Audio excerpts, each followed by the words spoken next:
What's up, guys? It's Coach Grant with First Down Training, and today we're going to be breaking down DJ Moore of the Carolina Panthers and his route running ability, guys. I think he's one of probably the most underrated route runners. He's got a couple things that we're going to talk about today that really separate him, and after the catch, he is great after the catch, so let's get into this breakdown. And guys, whoever you want to see me break down next, I know I've gotten a lot of requests, and I'm getting to them. I promise you that, but if there's any new requests that you haven't left before, please let me know, and I will make sure to get to them, okay? And also, receivers, if you want to improve your football IQ, please check out that link in the description. All right, so this first route's going to be the circus route, okay? So we're going to watch it full speed. Main thing I want to talk about is how the DB is going to be watching your hips and how at the top of the route, if we can work into a good position, our hips and violent head and shoulder fake can get us some separation, okay? So he's working, takes this inside release, right?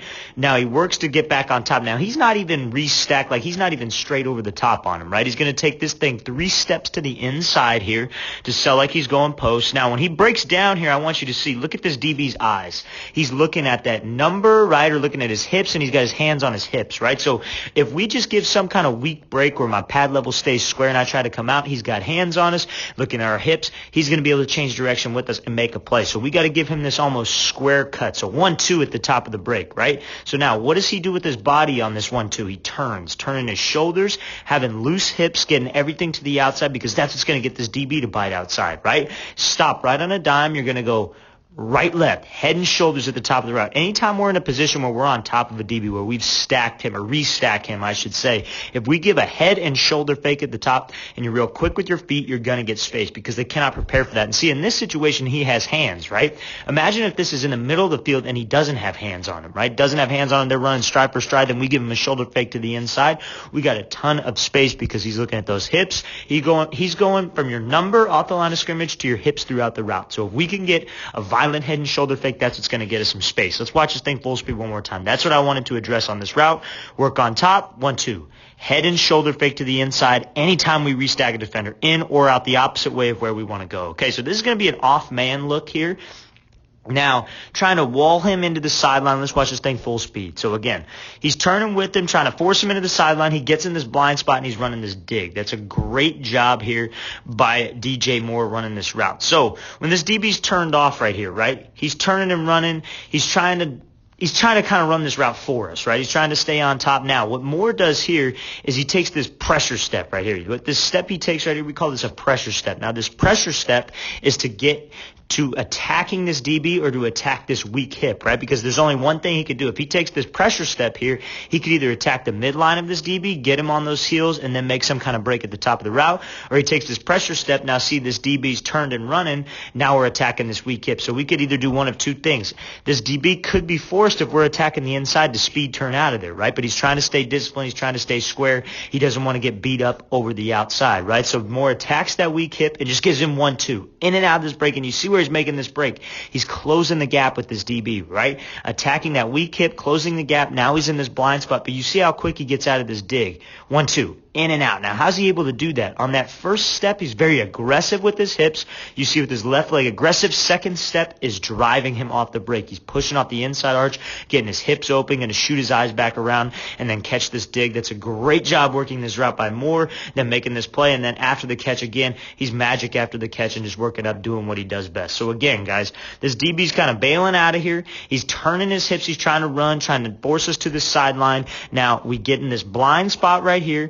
We're attacking his weak hip, and we just give him a 1-2 in and out of this break fast. When we can close the gap with the DB, we can get in and out of the break in 2 steps on a dig route. You're going to get a ton of separation, right? He's got help over the inside, this DB right here. Got help over the inside, no doubt. But when we want to get some separation from him, attack that weak hip, attack that weak hip, attack that weak hip. Let's watch this thing full speed one more time. So he's coming out here, pressure step, 1-2. In and out of this break, attack that weak hip, will not be able to react to that fast enough. Okay, so now he's going to be kind of running this blaze out here. So what this blaze out is where you kind of take like a post or like some kind of a stem to the inside, then you snap it off and go to the outside, right? So it's not necessarily a post because this isn't really necessarily a post. Let's watch this thing full speed.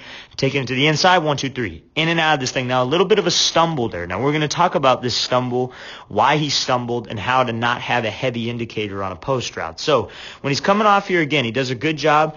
Eyes, shoulders to the inside, right? Eyes to the inside, shoulders to the inside, not even looking back for the ball, just fully committed. Everything about this says maybe he's just trying to clear out, run this over route, maybe run a deep drag, whatever he's going to do. But you see what it does with this DB. Turns his shoulders to the inside, okay? So now, when he's coming off the line of scrimmage here, eyes to the inside. Now, when he starts to snap down on this route, you see this right arm, how he kind of swings it out here, right? Now, I hate being critiqueful of these guys because they're at the top of their game, right? But I think this is something we could learn from, is when you swing this arm out, it's letting the whole stadium know that you're going to be snapping down and you're making a break, right? Now, there are times where, yeah, you could do that, and let's say he's making a double move and it gets this guy to overreact and whatever. Yes, but I would like to make everything look the same. I'd like to keep my arms pumping, and you could see why here, because when he starts to snap down here, yes, he gets low, right? Dropping his hips, bringing his chin to his knee in an explosive position, right? That's one step. Now he's going to pivot off that second step, but you see his toes are straight forward, right?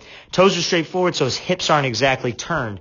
And then that third step, his hips are still square. When we make that third step, I want my front hip already coming out of this route because I pivoted off my second step. So again, I want to snap, pivot with the second just a little bit more, third step so I'm not square, and then you see his feet are real close together because that second foot didn't pivot, getting his hips open, right? We're trying to change direction with my hips closed, and that kind of makes him stumble there. And he's still out of the break fast, and he was still able to get some space right here because he gave his eyes on this blaze out, okay? So again, break could have been a little bit smoother. It was just off that second step if he were to pivot and not swing his opposite arm. Keep your arms running. You don't want to beat the drum. I hate that expression.